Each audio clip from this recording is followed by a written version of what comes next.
Hello friends, welcome to stitch with classic boutique. आज मैं आपको लेडीज़ पैंट पर लाइनिंग लगाना बताऊंगी, जिसकी मदद से आप किसी भी लेडीज़ पैंट पर लाइनिंग लगा सकेंगे और वो भी बड़ी आसानी से। इसकी कटिंग करते वक्त कुछ मैं आपको ख़ास टिप्स और ट्रिक्स बताऊंगी जो अक्सर आप लोग गलती कर देते हैं, तो जिससे आपकी लाइनिंग वाली पैंट अच्छे से परफेक्ट नहीं बन पाती, या तो वो बीच में से खिंचती है या वो घूम जाती है। तो मैंने ज़्यादातर देखा है कि लाइनिंग वाली पैंटों पर ही ज़्यादा दिक्कत होती है। तो जो वो क्यों होता है वो मैं आपको बताऊंगी। तो ये देखिए, ये मैंने कपड़ा ले लिया है। ये सूट के साथ जो कपड़ा आया ये 2.25 मीटर कपड़ा है, और इसको मैंने किनारे वाली साइड से मिलाकर इस तरह से लंबाई में फोल्ड करके, ये 4 लेयर में, देखिए 4 लेयर में है ये। और जो नीचे वाला हिस्सा है उसको मैंने 2 इंच ऊपर बढ़ा लिया है, वो हमारा बैक पोर्शन होगा। और जो ये ऊपर 2 इंच कम किया है ये हमारी फ्रंट होगी। तो ये दोनों फ्रंट और बैक एक साथ कटेंगे। ये देखिए इस तरह बिल्कुल अच्छे से सफाई से। अगर आपके कपड़े में सलवटें हैं तो आप उसको आयरन कर लीजिए, बिल्कुल सारा कपड़ा सीधा कर लीजिए। ये हमारा फ्रंट वाला हिस्सा है ऊपर वाला, और नीचे वाला हमारा बैक का हिस्सा होगा।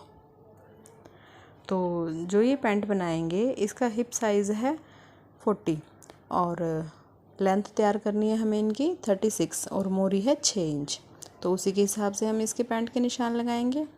तो ये देखिए, जैसे कि मैंने बताया आपको, इसकी हिप साइज़ है 40 को हम 3 से डिवाइड करेंगे तो हो जाएगा 13.3 से हम 2 इंच पीछे, मतलब 11.3 पर निशान लगाएंगे। और यहाँ पर भी आसन लेंगे हम, मतलब क्रोच लेंथ, वो भी 11.3 का लेंगे इस तरह से। तो जितनी ऊपर चौड़ाई रखेंगे उतनी ही हम क्रोच लेंथ लेंगे, ये इसका फॉर्मूला है। तो इसको आसन को मैंने 2.5 इंच आगे बढ़ाते हुए निशान लगा दिया है। और अब ये देखिए जो ऊपर है, अब इसकी लंबाई का निशान लगाएंगे। ऊपर वाले हिस्से से, नीचे वाले हिस्से से नहीं नापना, ऊपर वाले हिस्से से हम इसकी लंबाई का निशान लगाएंगे। लंबाई है इसकी 36 इंच तैयार करनी है, लेकिन हम इसमें 1 इंच कम करेंगे, मतलब 35 इंच का निशान लगा रही हूँ मैं यहाँ पर, और इसे सीधा कर देंगे। ये साथ में मार्जिन का निशान लगा लेंगे इस तरह से।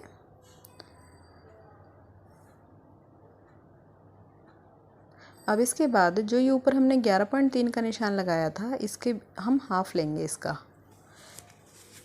इसके हाफ में निशान लगाएंगे।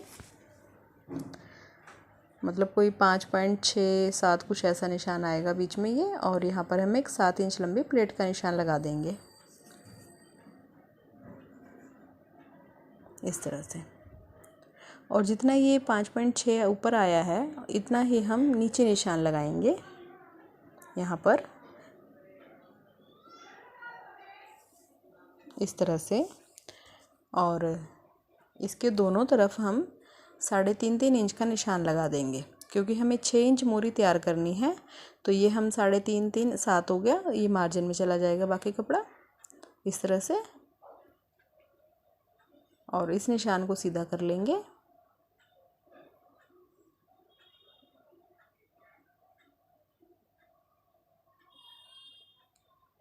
इस निशान को इस निशान से मिलाएंगे और इसको यहाँ से मिलाएंगे। अब एक चीज़ ध्यान रखिए, जब भी आप पैंट की कटिंग करते हैं तो परफेक्ट पैंट की कटिंग करने के लिए हमें सेव पट्टी की सहायता होती है।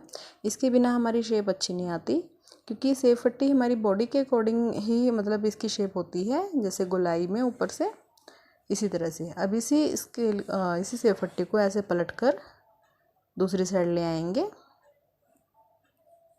इस तरह से। अब इसको भी ऐसे निशान लगा देंगे, और यहाँ से जैसे ये नोक बन गई है ना, तो इसको हम ऐसे गोलाई में इस तरह से निशान लगा देंगे। तो ये देखिए फ्रेंड्स, इस तरह से ये निशान लग गए हैं। अब इसकी जो ये आसन है, आसन की गोलाई कर देंगे हम यहाँ से इस तरह से।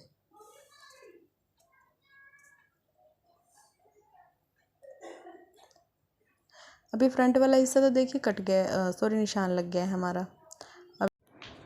अभी देखिए जो आगे से हमने क्रोच लेंथ का निशान लगाया हुआ है, इससे हम 0.25 इंच डाउन करेंगे इसको, 0.25 इंच यहाँ से लेकर, और ये प्लेट वाले निशान तक इसको मिला देंगे इस तरह से।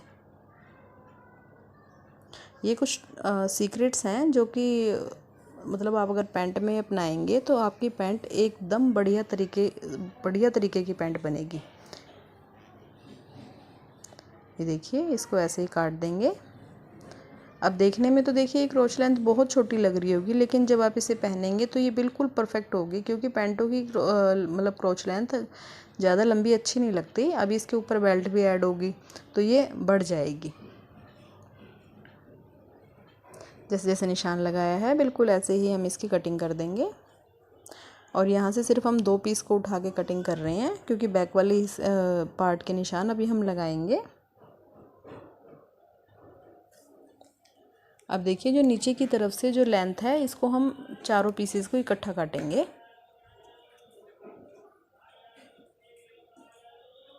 चारों पीस काटने हैं इसके साथ हमें।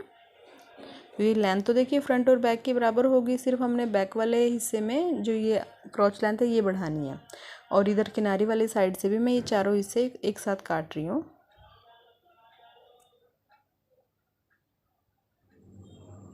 इस तरह देखिए, किनारे वाली साइड से मैंने चारों हिस्से एक साथ काट दिए हैं। अब देखिए, फ्रंट वाला हिस्सा तो ये हो गया कंप्लीट। अब इसके बाद हम ऐसे इसको इसी तरह से रख कर ही बैक वाले हिस्से के भी निशान लगाएंगे। तो ये देखिए, जो ये आसन का आगे की नोक है ये इसको हम सीधा कर लेंगे ऊपर तक, इस तरह से। ये जो 2 इंच ऊपर हमने बढ़ा के निशान कपड़ा लिया हुआ है यहाँ तक। अब इसको यहाँ से भी 2.5 इंच आगे बढ़ाएंगे। जितना ये फ्रंट वाले हिस्से में लिया था इतना ही हम बैक वाले हिस्से में लेंगे और इसकी गोलाई कर देंगे इस प्रकार से। और जो ये ऊपर तिरछा लिया हुआ है ना, इसको इस तरह से करके यहाँ तक ऐसे मिला देंगे। इससे क्या हुआ कि हमारे बैक वाले हिस्से की क्रोच लेंथ बढ़ गई है। और जो ये यहाँ से है फिटिंग वाली साइड से, यहाँ से हम पूरा एक स्केल, एक सेफ पट्टी पूरी एक्स्ट्रा लेनी है हमने। ये देखिए, इस तरह से निशान लगा देंगे इस पर हम। ये हमारे बैक वाले हिस्से के भी निशान कंप्लीट हो गए हैं। अब बस इसकी कटिंग कर देंगे।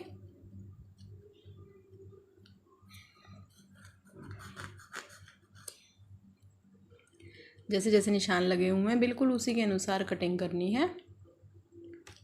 अब देखिए, चारों पार्ट्स एक साथ रखने का ये फ़ायदा हुआ कि हमें बार बार कपड़े को सेट नहीं करना पड़ा। एक बार में ही हमने सेट किया और फ्रंट और बैक दोनों हिस्से एक साथ कट गए।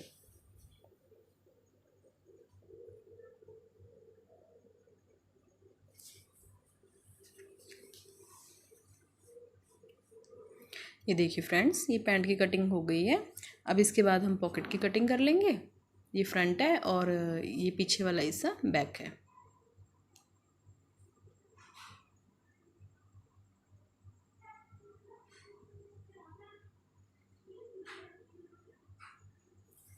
अब जो ये साइड से कपड़ा बचता है इसी में से हम पॉकेट और बेल्ट, जो ऊपर बेल्ट लगाएंगे इसमें पैंट में, वो निकालेंगे। अब पॉकेट की लेंथ नॉर्मली 13 या 14 इंच की होती है, तो मैं 13 इंच की पॉकेट लगा रही हूँ इसमें। देखिए, 13 इंच पे निशान लगा लेंगे और ऊपर की तरफ से 4.5 इंच का और नीचे की तरफ से 6.5 इंच का निशान लगाकर इन दोनों निशानों को आपस में मिला देंगे और हल्की हल्की सी गोलाई कर देंगे। इसकी कटिंग कर देंगे। अब इसके बाद जो ये साइड से कपड़ा और बचा है इसमें से 4-4 इंच की 2 पट्टियाँ निकाल लेंगे, जो कि हमारी पैंट के ऊपर लगाई जाएंगी।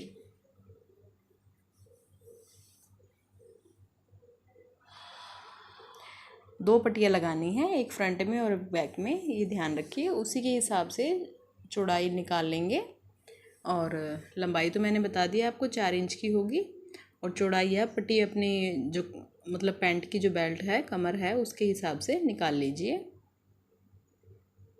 ये देखिए, मैंने 4-4 इंच की 2 पट्टियाँ निकाल ली हैं। तो ये कटिंग तो हो गई। अब इसके साथ अब हम लगाएंगे लाइनिंग, मतलब अस्तर। अभी देखिए, सबसे पहले इस चीज़ का ध्यान रखिए, जब भी आप किसी भी कपड़े में, चाहे वो कमीज में चाहे वो पैंट में, किसी भी चीज़ में जब लाइनिंग लगाते हैं तो उसे पानी में डिप करके सुखा लीजिए। क्योंकि क्या होता है ना कि लाइनिंग हमेशा श्रिंक होती है। मतलब वो सिकुड़ जाती है। अगर आप ऐसा नहीं करेंगे तो जैसे जो भी आप कपड़ा सिलेंगे उसके बाद लाइनिंग सिकुड़ जाएगी, अंदर से वो टाइट हो जाएगा और ऊपर वाला कपड़ा लटक जाएगा, वो देखने में बहुत भद्दा लगता है। तो ये देखिए मैंने वॉश कर लिया है लाइनिंग को, और किनारे वाली साइड अपनी तरफ रखते हुए इस तरह से मैं लाइनिंग को फैला लूँगी अच्छे से। और अब सबसे पहले हम फ्रंट वाला हिस्सा लेंगे और फ्रंट वाले हिस्से को इसके ऊपर रखेंगे। जैसे ये जहाँ तक इसकी नीचे जो पैर वाली जो नीचे वाली शेप है जहाँ तक ये जाएगी इसको जाने दीजिए। या फिर आप जैसे आपने पहले देखा था कि हमने 5.6 का गैप था हमारा यहाँ से, ऐसे नहीं, इसको मतलब किनारे की तरफ नहीं मिलाना। लाइनिंग वाली पैंट में गलती क्या करते हैं सबसे ज़्यादा, ये जो बिगनर्स होते हैं, मतलब वो जो भी पैंट का ऊपर का कपड़ा कटा हुआ है इसको किनारे वाली साइड से मिला देते हैं, तो जिसके कारण सारी पैंट की शेप ख़राब हो जाती है। ये खास ध्यान रखना है कि जितना कपड़ा हमने मतलब पैंट की कटिंग करते हुए छोड़ा है उतना ही कपड़ा यहाँ से छूटेगा और बाकी उसी शेप में कटिंग होगी। और एक ध्यान रखिए, कभी भी लाइनिंग को मतलब लाइनिंग कम नहीं होनी चाहिए कपड़े से, आधा इंच आप बढ़ाकर ही लाइनिंग काटिए। लाइनिंग अगर कम करेंगे तो अंदर वो खिंच के आएगी लाइनिंग और ऊपर वाला कपड़ा फिर झोल आ जाएगा उसमें। तो जैसे जैसे इसकी शेप है पैंट की ऐसे ही हम इसकी कटिंग कर देंगे लाइनिंग की भी।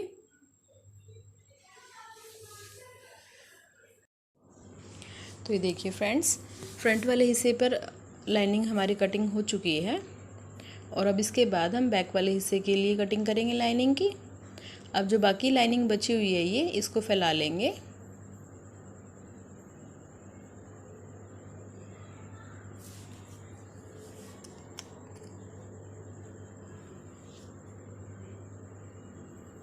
इस तरह से ये देखिए किनारे वाली साइड से इसमें जैसे धोकर ये सुखाई थी तो इसमें ये नोक बन गई है, ऐसे देखो वी शेप बना हुआ है। तो मैं इसको किनारे वाली साइड से ना लेते हुए जो दूसरी साइड से जो बंद साइड है यहाँ से ले लेंगे। इसको मैं पलटकर दूसरी साइड से लूँगी।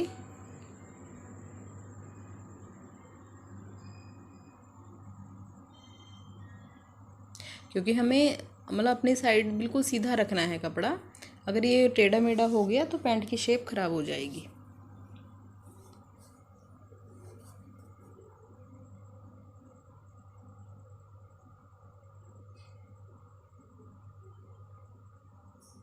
अब बैक वाले हिस्से को लेंगे और इसको इसके ऊपर रख लेंगे।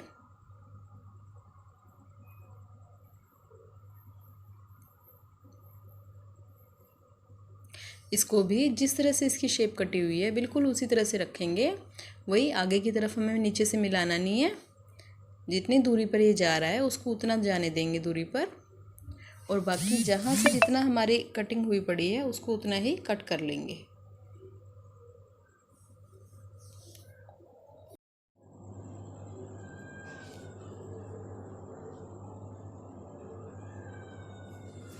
उसी तरह से लाइनिंग को हल्का हल्का सा बढ़ाकर छोड़ते हुए बाकी सारी उसी शेप में हम इसकी कटिंग कर लेंगे।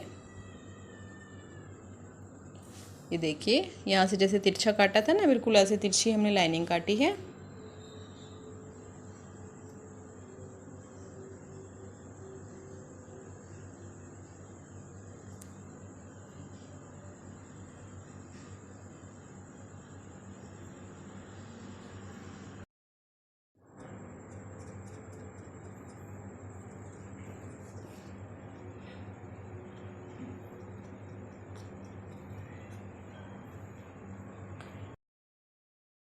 तो इस तरह से मैंने फ्रंट और बैक दोनों हिस्सों की कटिंग कर ली है।